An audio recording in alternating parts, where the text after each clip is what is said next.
Ai-je bien entendu? Notre diacre ne s'est-il pas trompé en proclamant l'Évangile, ou bien saint Marc lui-même ne s'est-il pas trompé? Il ne faut donc pas être servi, mais servir, comme et à la suite de Jésus. Alors là, franchement, Seigneur, tu exagères. Pourtant, tout avait bien commencé. Jacques et Jean, que l'on surnomme à raison les fils du tonnerre, demandaient à être tout près de Jésus pour faire advenir le royaume. Vous le savez bien, le royaume, Jésus leur en a parlé depuis le début de sa vie publique. Un royaume où les pauvres sont accueillis, où la justice règne, où l'amour a le premier et le dernier mot. Eh bien, les deux apôtres, ils veulent s'engager dans la construction de ce monde nouveau. Et en bons fils de tonnerre, ils n'y vont pas par quatre chemins pour en parler au Seigneur. Et ils ont raison, c'est très bien. Mes amis, n'est-ce pas notre cas à nous ce matin? Si nous participons à cette Eucharistie, c'est parce que nous aussi, nous voulons que le règne de Dieu vienne. Nous voulons collaborer à faire advenir un monde plus juste, plus humain, plus beau. Oui, au travail. Yallah, aurait dit sœur Emmanuel, en avant, pas de temps à perdre. Mais attention, nous dit Jésus. La liturgie traduit doucement. Maître, ce que nous allons te demander, nous voudrions que tu le fasses pour nous. Mais le grec est beaucoup plus fort. Nous voulons que tu fasses ce que nous te demandons. Ok, pour travailler avec toi, Seigneur, c'est mon désir, mais crois-moi, moi je sais comment faire pour que ça fonctionne vite et bien.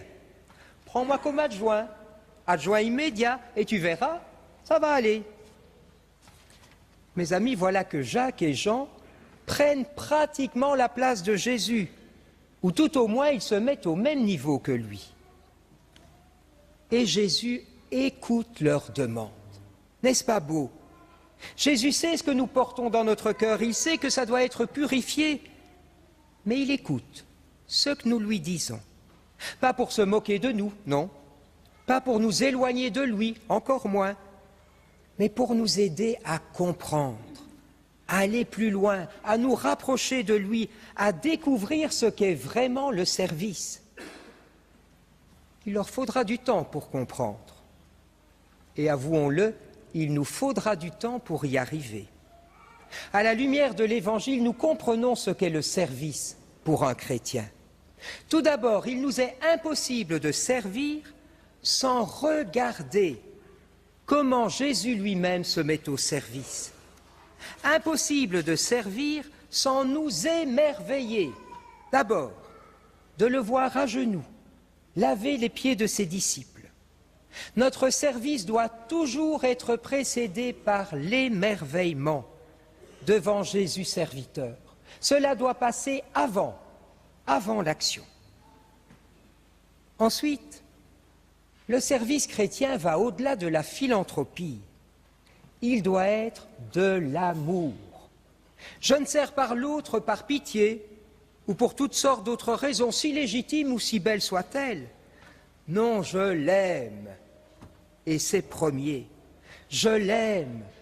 Et alors automatiquement, je me mets à son service. Le service est une conséquence de l'amour. Jésus nous a dit, à ceux-ci on reconnaîtra que vous êtes mes disciples, à l'amour que vous aurez les uns pour les autres.